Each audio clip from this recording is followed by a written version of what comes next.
नमस्कार दोस्तों। न, आपका स्वागत है इलेक्ट्रॉनिक्स ट्रेडर चैनल पर। आज के इस वीडियो में हम बात करेंगे निफ्टी 50 बैंक निफ्टी के वेरी सेटअप पर, जो कि 30 मिनट टाइम फ्रेम सेटअप है, शॉर्ट सेटअप है। और ये सिर्फ एजुकेशनल चार्ट सेटअप है, ब्रेकडाउन। और आज हम देखेंगे मार्केट सेल ऑफ कमिंग कैसे, हमारा जो टाइटल था बट एक्चुअली में ये फेल्ड हो गया। निफ्टी 50 और बैंक निफ्टी का वेरी सेटअप। तो देखते हैं कैसे फेल्ड हुआ, क्या रीजन है, कारण जो फेल्ड हुआ है हमारा। और जहाँ पर देखेंगे आज सेशन में हमारा स्टॉप लॉस हिट हुआ है। ये एक बहुत ज़रूरी हिस्सा है एक प्रोफेशनल ट्रेडिंग का। और हर सेटअप पर जीत नहीं होती, लेकिन हर ट्रेड हम सीखते ज़रूर है। और ये ज़रूरी भी है कि स्टॉप लॉस हमारा हिट कैसे हो रहा है, ये सब कुछ जानना बहुत ज़रूरी है। तो इस वीडियो में हम बात करेंगे कौन से लेवल पर एंट्री ली थी, स्टॉप लॉस कहाँ ट्रिगर हुआ, और कैसे अगली बार और इससे ज़्यादा बेहतर करने की आवश्यकता है। यह वीडियो केवल शैक्षिक उद्देश्य के लिए, इसमें कोई निवेश की सलाह नहीं दी जा रही है आपको। तो चलते चार्ट पर और देखते हैं, अपना विश्लेषण करते हैं यहाँ पे कि किस वजह से, क्या कारण की वजह से हमारा स्टॉप लॉस हिट हुआ है। तो आज हम पहले बता देते हैं आपको कि हमारा जो एंट्री था वो 25,100 पे था निफ्टी का, निफ्टी 50 का। और ये 25,100 का था। स्टॉप लॉस था हमने रखा था 25,200 का, और टारगेट रखा था 24,750 का। एंट्री, टारगेट और स्टॉप लॉस जो भी था हमारा, ये ओनली एजुकेशनल पर्पज़ के लिए था। और यहाँ रेजिस्टेंस हमने जो देखा था कि हमने स्टॉप लॉस यहाँ पे व्हील सेटअप रखने का कारण था, रेजिस्टेंस टेस्टेड था, रिपीटली बार बार हो रहा था, बट वो डायरेक्टली नो ब्रेकआउट दे रहा था। और सेलर का इससे पता चला था मुझे कि यहाँ पे देख सकते हैं कि सेलर का डोमिनेंट ज़्यादा था। ये पॉसिबल ही था कि डाउनवर्ड रिवर्सल जाएगा। लेकिन मार्केट है जो दोस्तों, यहाँ पर कुछ भी पॉसिबल हो सकता है, क्योंकि हमारे हिसाब से मार्केट नहीं काम करती है। तो इस वजह से स्टॉप लॉस ट्रिगर हुआ। और जो हमारा हमने री एंट्री दोबारा करेंगे, लेकिन इसके लिए मैंने चार्ट बाद में बनाऊंगा, रेडी करूंगा। फिलहाल हम ये जो ट्रिगर हुआ उसकी बात करते हैं। हमारा स्टॉप लॉस ट्रिगर हुआ है। जो रिस्क रखा था हमने, 5% कैपिटल का रखा था। और रिवॉर्ड था हमारा 350 का, रिस्क था हमारा 106 का। और रिस्क रिवॉर्ड रेशियो जो था वो 3.30 का था। या रिस्क रिवॉर्ड रेशियो जो था 3.30 का था। ये उतना ही आप रख सकते हैं जितना आप खुद का अफोर्ड कर सकते हैं। बुक था हमारा 5 से 7% डेली का, इतना ही रखते हैं, इससे ज़्यादा नहीं। और एक डिस्क्लेमर के तहत मैं आपको एक जानकारी दे दूं कि मैं कोई सेबी रजिस्टर्ड एडवाइज़र नहीं हूँ, और ना कोई फाइनेंशियल कंसल्टेंट एडवाइज़र हूँ जो मैं आपको अच्छे से सलाह दे सकूँ कि आप मेरे चार्ट्स पे अपना खुद का कोई ट्रेड ऑन रिस्क ले और उसके बाद लें। तो ये मैं कभी भी नहीं बोलूँगा कि आप मेरे चार्ट्स को फॉलो करके अपना खुद का हार्ड मनी इन्वेस्ट करें। और ये और आपको बता दूं, यहाँ पे एंट्री हमारा था ये 25,100 का, वेरियस ट्रेंड पे था, सेलिंग प्रेशर था यहाँ पे। और टारगेट हमने रखा था 24,750, जो कि देख सकते हैं। और एक हमने मोटिवेशन लाइन भी रखी थी, patience, discipline, execution, that the formula of not every candle needs your reaction, only your attention.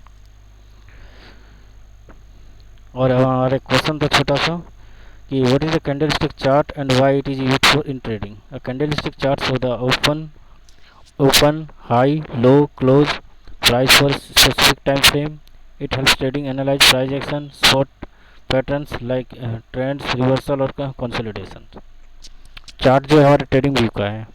Same to same फिर दोबारा बैंक निफ्टी का भी देख लेते हैं, बैंक निफ्टी इंडेक्स का, इसका भी देख सकते हैं। तो एंट्री इसका में भी हमने बैंक निफ्टी का रखा था। चार्ट था जो कि बैंक निफ्टी का 30 मिनट का था, शॉर्ट सेटअप का था।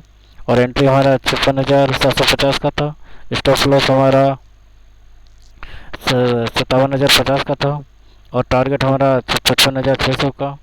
और एंट्री स्टॉप लॉस टारगेट जो भी है एजुकेशनल पर्पज़ के लिए, मैं आपको दोबारा से रिपीट कर दे रहा हूँ। और हमने शॉर्ट सेटअप रखने का रीज़न था, यहाँ पे रेजिस्टेंस जोन बन रहा था जो कि बार बार टेस्ट कर रहा था, लेकिन वो नो ब्रेकआउट हो रहा था। जब ब्रेकआउट नहीं हुआ तो सेलर का डोमिनेट लगा हो जाए, तो सेलर का डोमिनेट लगने के कारण पॉसिबल डाउनवर्ड ये रिवर्सल जा सकता है, बट नहीं हुआ और स्टॉप लॉस ट्रिगर हो गया। तो कोई दिक्कत नहीं, ये जरूरी है, एक पार्ट है, ये प्रोफेशनल ट्रेडिंग का हर एक पार्ट होता है। तो इसमें कोई घबराने वाली बात नहीं है। रिस्क हमने जो रखा था वो मैक्सिमम 3% ऑफ द कैपिटल का रखा था, 3% में ज़्यादा रख सकते, 3% रख सकते हैं, इससे ज़्यादा रखने की कोई आवश्यकता नहीं है। कैपिटल का 3% ही मैक्सिमम बहुत ज़्यादा हो जाता है, या तो 3 से 5%। और रिवॉर्ड हमारा जो है 1150 का है। रिस्क हमारा 300 का है। रिस्क रिवॉर्ड रेशियो जो था वो 3.83 का है। रिस्क रिवॉर्ड रेशियो जो है 1 2 बंदी 3.83 का है। और ये उतना ही रखें जितना आप अफोर्ड कर सकते हैं कि अपना मैं लूज इतना कर सकता हूँ, अपना हार्ड मनी लॉस करने की क्षमता इतना है, इससे ज़्यादा नहीं। तो आप उतना ही करें।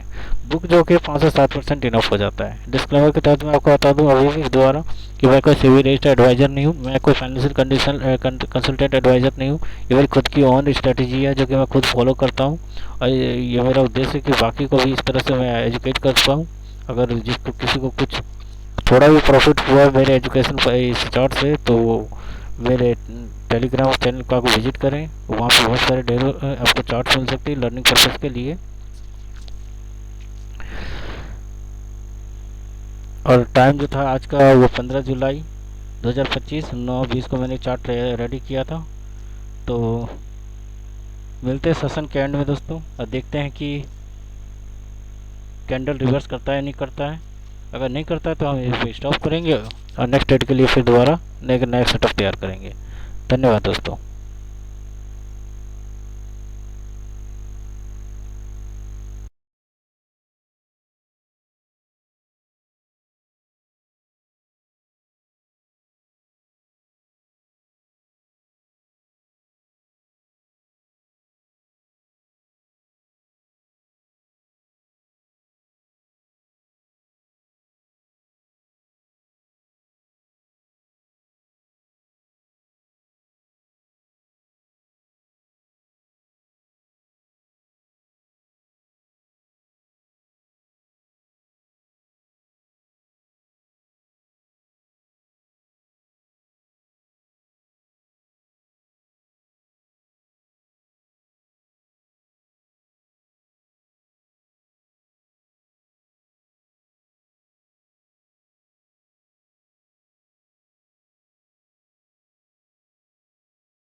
तो बात करते हैं सबसे ज़रूरी हिस्सा। आज के सेशन में हमारा स्टॉप लॉस हिट क्यों हुआ। पहला कारण तो मार्केट वॉलेटिलिटी था। आज मार्केट काफ़ी ज़्यादा वॉलेटाइल था, खासकर 15 मिनट के चार्ट पर जहां कैंडल का स्ट्रक्चर लगातार बदल रहा था। दूसरा बड़ा कारण न्यूज बेस्ड मूवमेंट या डाटा ट्रिगर। कभी कभी मार्केट में अचानक सरकारी या ग्लोबल डाटा आता है तो टेक्निकल इस सेटअप को इनवैलिड कर देता है, आप देख सकते हैं। उसके बाद तीसरा कारण है फॉल्स ब्रेकडाउन। फॉल्स प्राइस ने सपोर्ट तोड़ा लेकिन सिर्फ एक ट्रैप था। अब मार्केट ने वापस रिवर्सल कर रहा है और ऐसा ले गया। चौथा कारण था इम्प्रॉपर रिस्क टू रिवॉर्ड या स्टॉप लॉस ज़्यादा टाइट था। स्टॉप लॉस ज़रूरत से ज़्यादा नज़दीक था तो इसे हालांकि मोमेंट में ऐसा ट्रिगर हो गया। थोड़ा सा और लेते तो भी ठीक है, लेकिन स्टॉप लॉस हिट हो गया तो क्या कर सकते हो। मार्केट पे न्यूज पेज था, न्यूज तो हो गया। Always confirm breakouts breakdowns with volume और multiple candles. Avoid trading around news और डाटा रिलीज।